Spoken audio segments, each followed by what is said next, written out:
Welcome to Ditch Digger CEO. We've got one of my good friends on board here today that I've had a heck of a time getting on because he's a busy dude.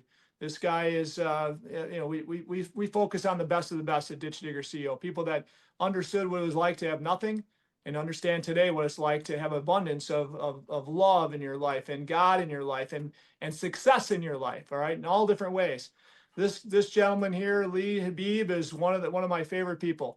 When it comes to solving problems, when it comes to messaging, for great organizations that have the best messaging to be successful, they call on my buddy Lee Habeeb. When it comes to storytelling, I don't think there's anybody else in the world as good as my friend Lee Habeeb. He's got an amazing show, Our American Stories, that he continues to just peel off story after story of amazing American stories.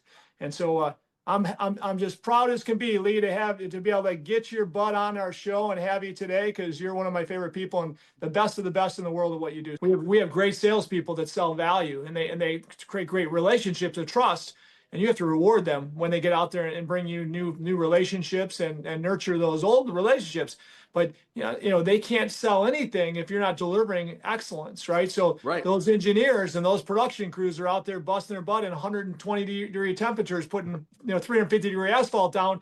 You got to reward them too, because without them, you can't sell garbage, right? There goes the relationship. There goes the relationship with the customer if it's a crummy job. So we have that, and then we have all these different 15 different businesses that do business sometimes together, right? Cross collateralize customers and do business together, and then we got to make sure they're compensated properly in that transaction. But you're exactly right.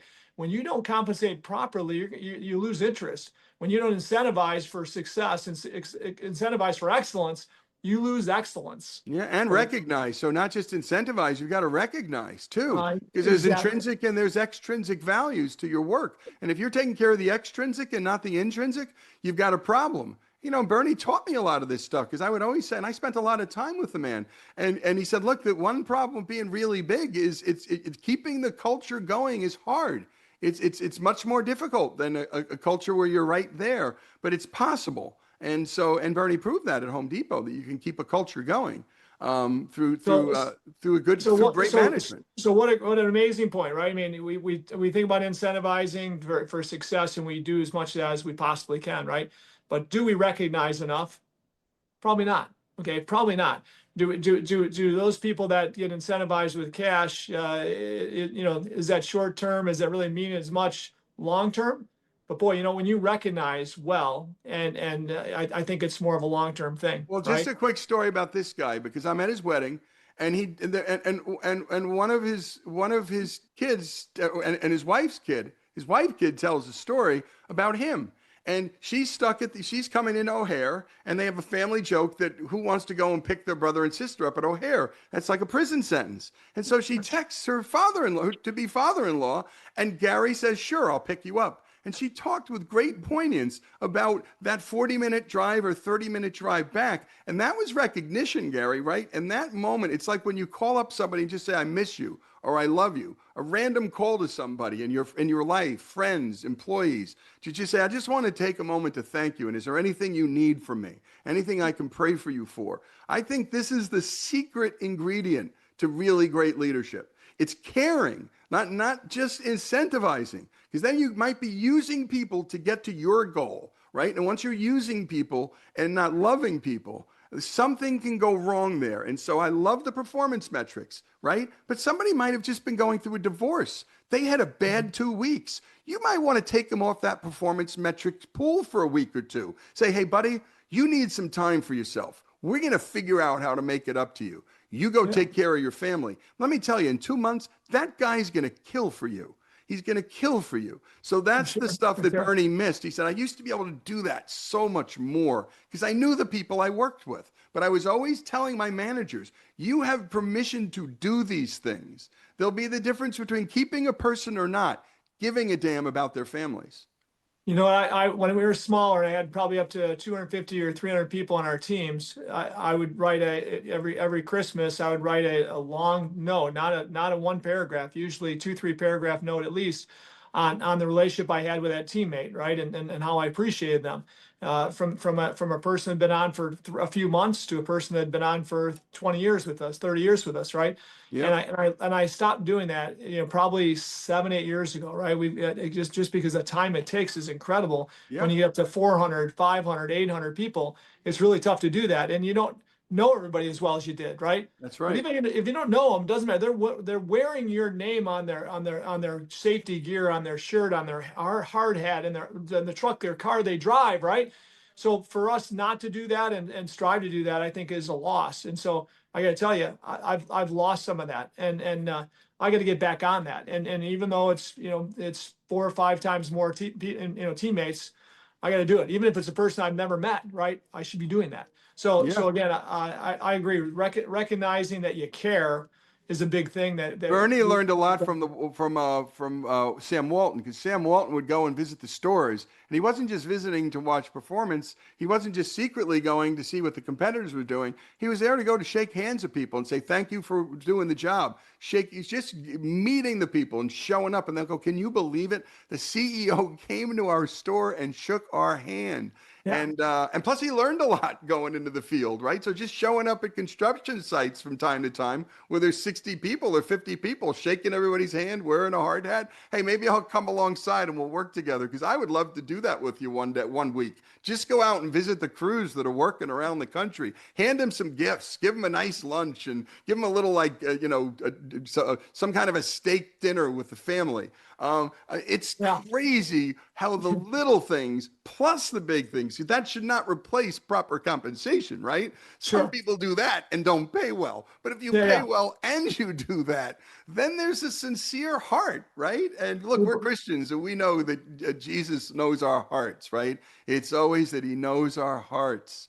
And as long as our hearts are people first, profit second, then we sound a little bit like socialists, but people are what Bernie always said, my people lead to profits. Without my people, I have no profits. So, and then letting the people participate in some of those profits, which Bernie did through profit sharing, and ownership of stock by the employees. So this is, if people understood more of that, and all the bad capitalists, by the way, as you know, Gary, give capitalism a bad name. All the bad bosses out there are routinely marketing the evils of capitalism with how they treat human beings, right? We've got to remember that. For every good guy like you, there's another guy beating, yelling at their employees, cutting their pay all the time, could care less about their problems. And the minute they get the money, they'll sell the joint and get their people out because they don't care about the people. So that's one of our fights in capitalism, is good capitalism versus the really bad capitalists. Okay, so guess what? The message I got from this podcast is going to be one I'm taking to my team, and this is it. I know for sure that that I've not done a good job expressing how much I care about my teammates, right? Because there's so many now that it's like, gosh, I can't get to everybody. So if I can't get to everybody, I just can't spend the same time, right? But you know what? There's no reason I can't get to as many as I can and inspire my leaders to get to those that I can't, right? With the same message. And so I'm confident that we've lost some of that. But right now, Lee, there's an opportunity in our industry that's incredible. We're the largest, we think we're the largest privately held commercial paving company in America today. And why is that? Because private equities have come into our space. They've bought like every company that's $40 million in revenues or more, and even smaller maybe, but $40-50 million in revenues. If you're more than that, you've gotten offers from private equities that are like, gosh, this is big. I might as well sell and be safe for the rest of my life. Right. So right now what's going on though is this has been over the last 6-7 years. We've chosen not to do that. We've had crazy offers to do that. Chose not to do it because we love what we do. Well, the market right now, those private equities groups are failing. Our customers, they're failing. The companies they bought, they're not hitting the profit numbers they thought they're going to hit. They're diluting the value and the differentiation of these businesses. So we've got this privately held, founder-owned these businesses, and we're not using that very well in the marketing. But I believe, number one, we can use that. But if we use that and yet we don't go back to our roots and take care of our people first a little better than we have, in my opinion, it's hard to do that. And I think a lot of people will be cleaning up the messes of this private equity deals, right? I have friends in the dental practice who say, man, these private equity guys come in, they're buying up dental practice. I'll take the money. But a bunch of my friends are getting poised 7 or 8 years later to buy them back at a discount because these guys are just packaging stuff and making fees. And we've seen this before. And this is not a slam on private equity. There are good people in private equity and there are bad people. When you start up rolling businesses you don't know and paying multiples and then not really managing that business, it's not a recipe for success in every occasion. So I think in the end, you with not doing the private equity deals will allow you to grow more, grow culture more, and grow success more. And it's just a more patient way, in the same way that Chick-fil-A said, we're not going public. We'd rather grow slower and keep our stores closed Sundays. If we went public, the first thing that would go is Sundays, right? Then there goes the culture. And you know, fast food, it's one thing to say, I want this holy day off for my people. Yes, that was the reason. But the other reason the Truett Cathy family told us in our story about them is, in our food business, you are always at the whim of somebody not showing up, a manager, an employee. We know that every person in our company never has to worry ever about one day. There's one day where no problem makes them come to work. That's why they come to us and none of the other fast food joints. They don't preserve a day of full rest, Christian or not, Jew or not, observant Muslim or not. We give you that day. And what a competitive advantage that turned into. Yeah, you lost a day of sale, but as Truett Cathy's family told us, you got to see our books on Mondays. That's right. No, I have one right. We have one right down the street within a block from me where I sit right now.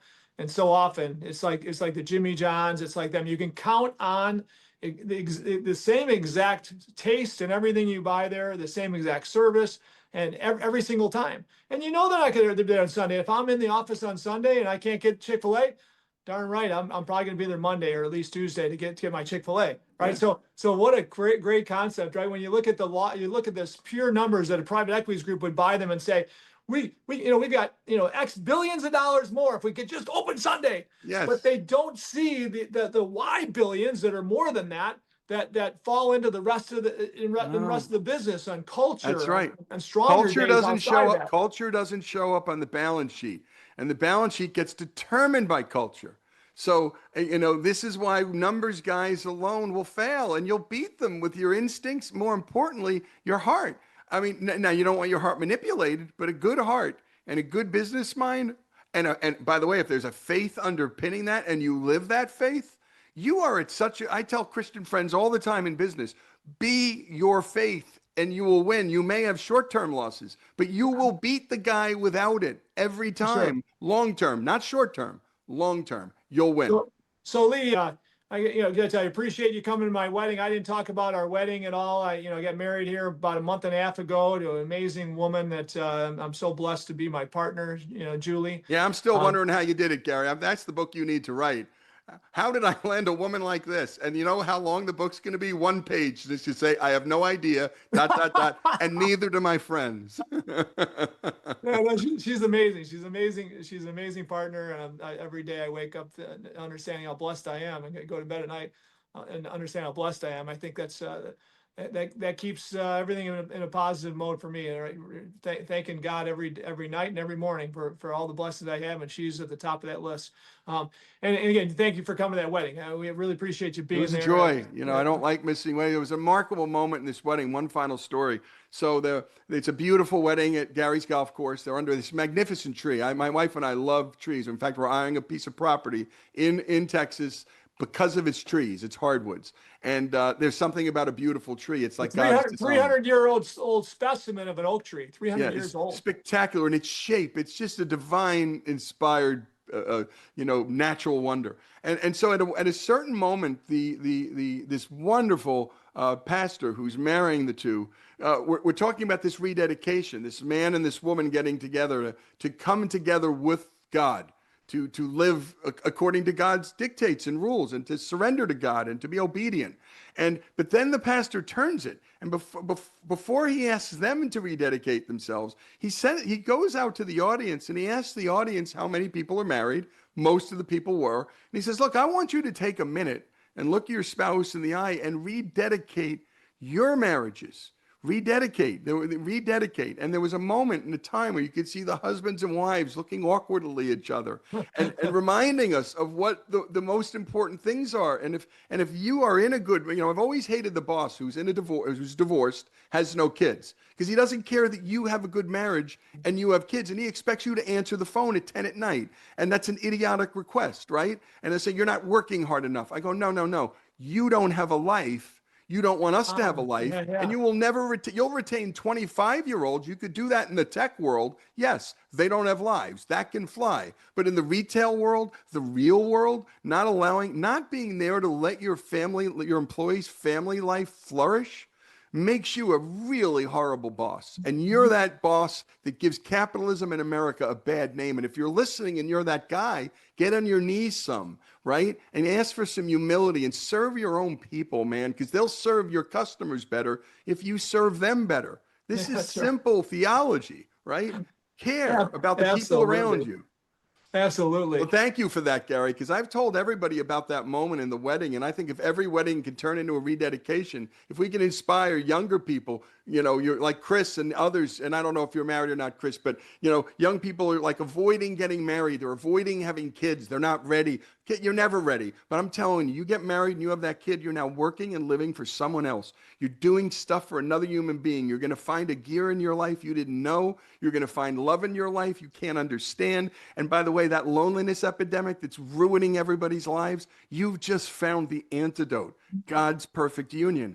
That's it. So these are the things bosses can talk about. And Chick-fil-A for me has always been that business that taught that you can live your values and become number one by far in your industry without being cutthroat, without being ruthless, being beautiful to your employees, being beautiful to your customers, and having a beautiful place to come to, and even beautiful, clean bathrooms, right? So a mom can come in and change that diaper and not even order a piece of chicken, but know that cleanliness is godliness. I mean, so much of it was just simple, godly principles, building one of America's great companies. And the same with Bernie. He was a real God guy. He didn't talk about it a lot, but he always talked about giving back and how it wasn't a desire of his. He reminded the audience tzedakah is tithing in the Jewish world, and his mom made him give money away even when they didn't have any. He was required once a month to take his allowance and not spend it on himself. He had to give it to people poorer than him. And the joy he got from that and what he learned from that doesn't show up on balance sheets, this stuff. And so we Christians can really live our faith, for anybody who's a faith person, in the business world and win. And win. Lee, and I appreciate the time we spent on Bernie, because I golfed with him a couple of times. I spent time with him, and I asked him if he'd do my podcast, and he said, yeah, Gary, I do. Well, it was tough to get that put together, and then I never got it right. So I feel so bad that I never got his story in my podcast, because it was one of the best American stories this entrepreneurial stories ever heard or ever seen, right?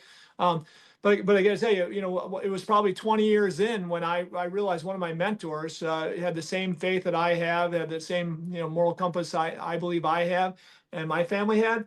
And I finally started forgetting about my HR person who said, you really shouldn't talk about God so much. And I that person, good person, but kind of got me not talking about God in front of my teammates when I'm inspiring them about the roadmap of the future and where we're going and how much I love them, right? And I eventually said, you know what? Sorry, HR person. Maybe I get sued someday, but I love God and I love everybody on my team, and I'm going to express that love to every person on my team. That person that's on my job for the first day ever. If they're there on our job, they got hired by us because they meet our core values. I love them, and I don't care what anybody says. Yeah. And I believe that if you really love God, then you're supposed to respect and love your enemies, right? That's a hard thing to do. But boy, if you can't love your teammates that are working for you every day, there's something wrong with you, in my opinion, nowadays. There's something wrong. But I had a hard time saying that. I don't, in the last 20 years or so, I've not had a hard time saying that. But I also believe that I have to express this, and my teammates have to express this. It's your faith first. Faith is first. Your family is right there second, right? This job and this business, we want it somewhere up there close, okay? But it's not going to be first or second. Right. And if we don't allow you to really honor those first two things, we're just not a very good business. We're not a very good company. Our culture is never going to be that great. And So again, I think it's so important that you express that, because if we don't, we forget about it, right? So thanks for that. All right, okay, Chris finishes us up with points that he saw, leadership takeaways. Fire away, Christopher, if you're there. Yeah, awesome. Lee, that was incredible, man. I could listen to you wax poetic with these incredible stories all day. You remind me of Dan Carlin, the hardcore history guy. Mm-hmm. Just the way you have us hanging on everywhere, really incredible. I have a couple follow-up questions just based around storytelling. I'm a storyteller on the side myself. I'm a aspiring filmmaker in my free time. Um, you know, if I had to ask one question, how can storytelling be used to reunify this great country that we're all from, or that we all live in? You know, Chris, that question you asked was the question I was challenged with by Bernie Marcus and Phil Anschutz and Larry Arnn and Leonard Leo. And it was, what would a national syndicated show and podcast sound like that just told the story of America to Americans in all of its complexity, in all of its richness, without a finger on the scale? For the prairie and the city, the black and the white and the brown, but not because of their colors and not because of the location, but because you should. And not with a diversity finger in the air, because America's the original diversity country. We didn't have to talk about our diversity. We were diverse, but we were Americans, and that united us. And then suddenly the American story drifted, and it became the ethnic story. And so what we've been commissioned to do is to find the best anthematic stories across the spectrum and tell them every day. And to love the story, and not to use the story or the person to advance your ideological agenda. Because then you're using that person and you're using that family. And so when we're doing the feminist movement and the women's right to vote, I don't think conservatives would have done a good job of that normally. And sometimes we'll get incomings from conservatives and say, why are you doing those feminists? Do you know who they were? Well, I'm sorry. We're standing behind American history and the women's suffrage movement, whether we like them or not. We're going to do FDR's presidency, and we're going to not grade it on a scale of conservative versus liberal. We're going to talk about the high marks of the Roosevelt administration, the high marks of the Reagan administration, great presidential speeches, great sermons by rabbis or Christians. We don't care. And so I think the real way to do this is to love your neighbor and not to get into the political discussions and ask them a lot of questions. I have a staff, Chris, that's very curious. And so we ask lots of questions. And one of them, I'll give you a perfect example of what this looks like. We were getting prepared for the D-Day prayer of Roosevelt. Now, Roosevelt gives this prayer, national prayer, on June, on D-Day of 1944. And the reason he does it is because he's just been told, A, the mission has been launched successfully, so now the country can know. He let them know earlier in a newspaper and printed the prayer. And so at 9:57 a.m. Eastern time, he went on live to read the prayer that he had published in all the newspapers. And he had this prayer and this speech. It was a 6-minute prayer, because he had been informed by Eisenhower 5 to 6 days before about the possible number of losses to take Berlin and to take Japan and to take Tokyo. And it was anywhere from 1 million to 3 million boys we were going to lose. So imagine weighing that on your heart, and that this is not going to be a short fight. It's going to be a long fight. And so we were preparing for this, getting the history, getting it right, calling the Roosevelt Museum, calling scholars, and our details, like each of the moments. What we did is capture just that day. What was going on? Imagine having to go on to the air that night in prayer. He tried to write a speech, but the speech writers, and he had the best, couldn't come up with anything. Roosevelt didn't like it. His daughter suggested, Dad, you love the Lord. We got to put it on him. Let's write a prayer together. And Roosevelt wrote this prayer with his daughter and her daughter's husband. And that night when he went on the air and he delivered it, here's the remarkable thing that happens. And we play this every year on D-Day. And the story before you hear it. So the prayer gets read. It's the largest mass prayer in world history, because the entire country was glued to their radio. It was the mass medium of the day. But when the prayer ended, The reason Roosevelt did it at 9:57 is he knew through the miracle of Marconi that the signal was going to go across the Atlantic and it was going to get picked up by the BBC. And then the BBC was able to put it behind enemy lines because people still had radios, even though Hitler had the territory. And one girl in Amsterdam heard the prayer, and she understood the prayer because, you know, people in Belgium speak a lot of languages, even young kids. And this young girl writes in her memoir the next day, "Salvation is near." So she understood the biblical injunction in this. It was a good versus evil speech. And there were good guys, and he called it a holy crusade. Roosevelt called World War II a holy crusade. The girl writes, "Salvation is coming. Our friends will liberate us. Maybe I'll be starting school in the fall." The entrant was one of Anne Frank's last. Wow. Right? And so, but if you're telling the story, your obligation as the storyteller is to pile up those details, figure out the very best way to tell this story. So when it's transmitted, you have them from the beginning and you have them right to the end. And that's the obligation of a storyteller, is to do that work. And you have to be as tireless in that pursuit as Gary's team in absolutely preparing that ground correctly, loving every step of the process, because if one little thing goes wrong, there goes the road. And not enough people actually who call themselves storytellers take that responsibility and burden seriously enough. It is a serious business, storytelling. And it's a serious business to try and hold people's attention.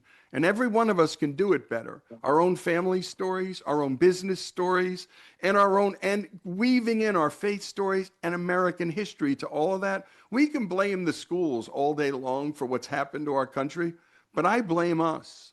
We used to gather around dinner tables and inoculate our kids from this nonsense. We treated the schools as a daycare. We let our kids go, and that's on us. And it's on us to reclaim our history and own it for ourselves and our own families. So that was really what I was trying to do. And that's how you bring back Americans together, on first principles. Principles don't know skin color. They don't know ethnic identity or gender or any of that nonsense. They don't care, principles. Principles are eternal. And so that's what we stick with, the eternal stuff. And not many people are thinking about the divine in their storytelling and the intrinsic nature of human worth. And America is the greatest country in the world in extracting human dignity. How many and radio human worth. stations? How many radio stations is Our American Stories on now?